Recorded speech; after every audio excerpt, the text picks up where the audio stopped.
तो आइए अब हम लोग माइटोकॉन्ड्रिया के बारे में समझते हैं, माइटोकॉन्ड्रिया के बारे में अध्ययन करते हैं।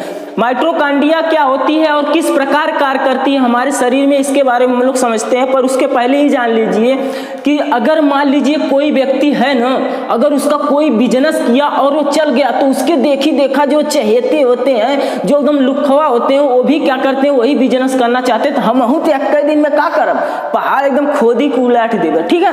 तो उसी प्रकार जब रॉबर्ट हुक ने क्या किया, कोशिका की खोज कर दी, तो उसके बाद आए थे एक महोदय थे, क्या नाम उनका, कोलिकर। क्या आए थे, कोलिकर महोदय आए।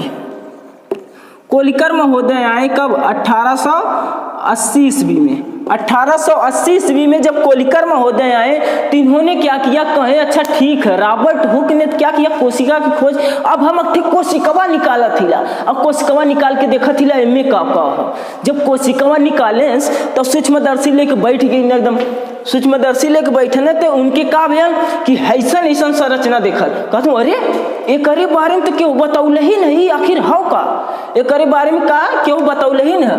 तो इसी के बारे में वो क्या किए, इसकी खोज कर दिए, एक नए चीज की खोज किए। इसीलिए क्या है कि माइटोकॉन्ड्रिया की खोज किसको माना जाता है, कोलिकर ने क्या किया, माइटोकॉन्ड्रिया की खोज किया। परंतु इसका एक क्या है, ना तो नाम दे पाए, ना तो इसकी क्रिया विधि बता पाए कि आखिर ये काम कैसे करती है, इसके बारे में बता ही नहीं पाए। इसका शरीर में क्या इंपॉर्टेंट है कुछ भी नहीं बता पाए और ये मर गए। जब मर गए तो उसके बाद आए थे 1890 ईस्वी में। कब आए थे, 1890 ईस्वी में एक तो व्यक्ति आया था जिसका नाम था अल्टमान। क्या नाम था, अल्टमान नामक व्यक्ति आया था। कौन आया, अल्टमान।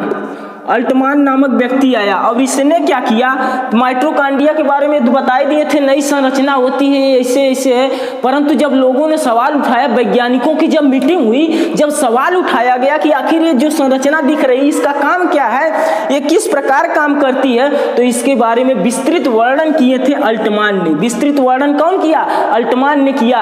अब क्या किए थे, इन्होंने बताया कि जिस प्रकार हम क्या करते हैं, जो कुछ भी खाते हैं, भोजन जो कुछ भी करते हैं, जो कुछ भी ठूसते हैं अंदर, वो क्या होता है कि अंदर जाता है हमारे पेट में और उसका होता है पाचन। क्या होता है, पाचन जब होता है तो पाचन के बाद क्या होता है कि ये ब्लड में मिल जाता है। जब इतना बात बताए वैज्ञानिकों को, तब तक वैज्ञानिक भटक गए, अबे ये क्या बता रहा है तू, है पाचन से ब्लड में मिल जाता है, ऐसे का क्रिया का सुना, काहे इतना खौखियाए लगा है। सुनिए आगे। तो इसके बाद बताएं कि ठीक है, जो माइटोकॉन्ड्रिया है ये क्या करती है, ऊर्जा बनाती है। क्या बनाती है, ऊर्जा।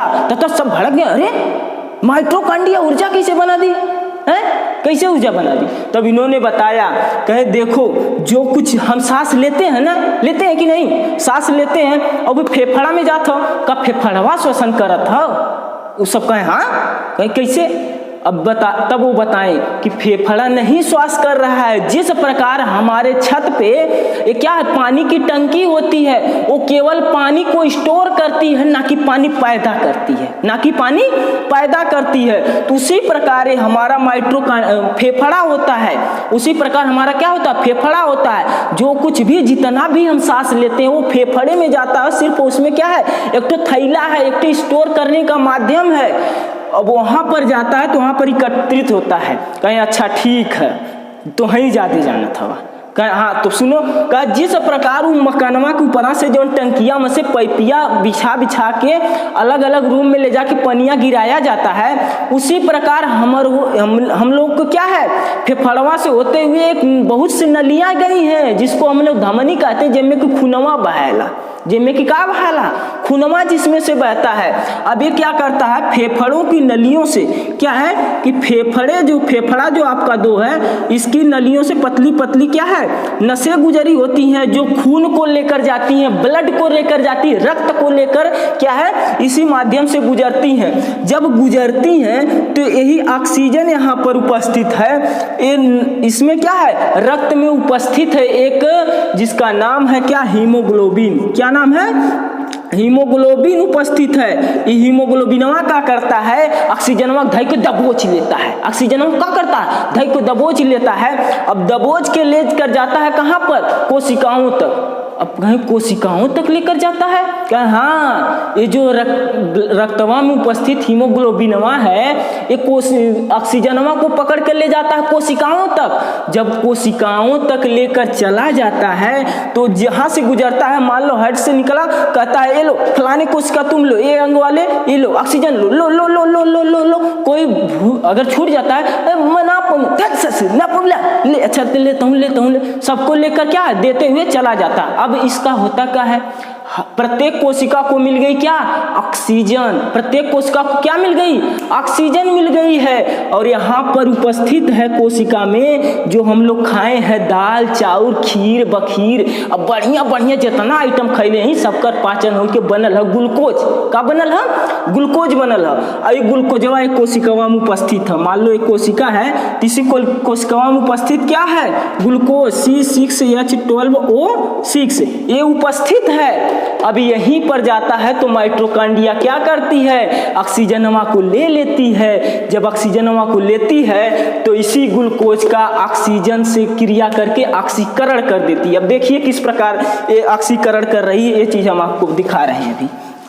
देखिए अब यहाँ पर मान लो आपका है क्या? ग्लूकोज C6H12O6 ये ग्लूकोज है, प्लस यहाँ से गई है आपकी क्या?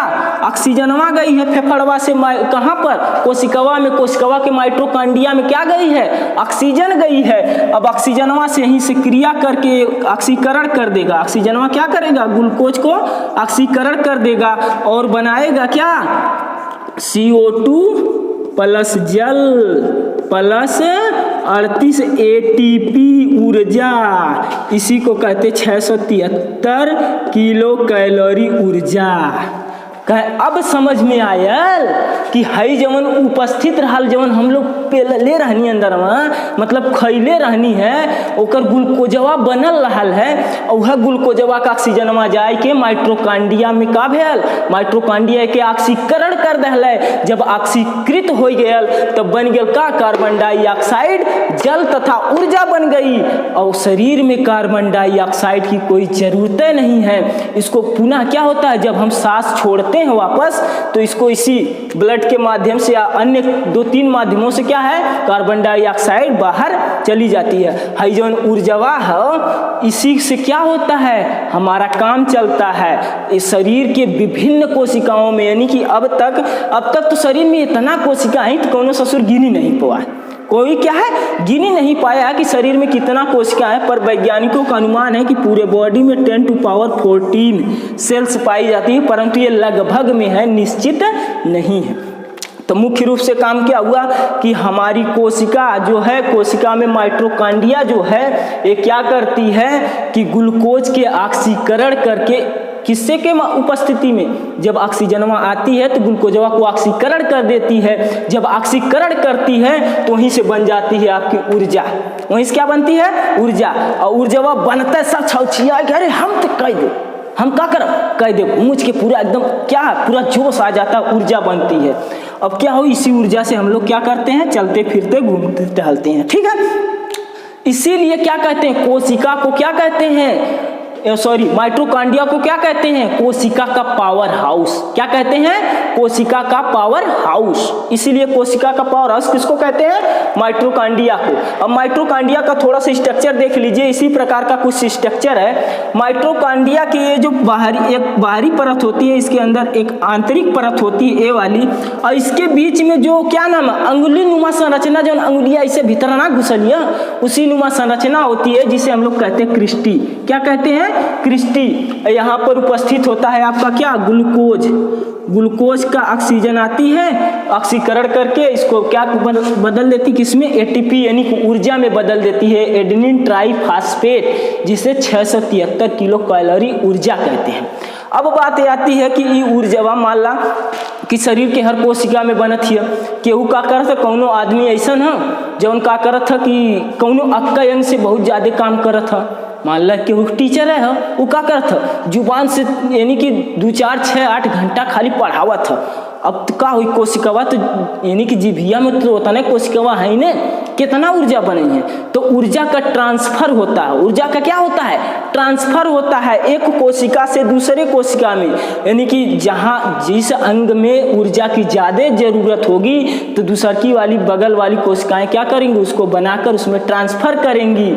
और एक क्रिया होती है ना, ट्रांसफर होती है। नहीं तो अगर ट्रांसफर ना होता ना तो जो पढ़ावत है पूरा मन से एकदम पूरा कुछ देर में 2-1 घंटा बाद जीभिया के माइटोकॉन्ड्रिया हैज बीन डिस्कवर्ड, मतलब बोल ही नहीं पाता, 2-4 घंटे में खत्म।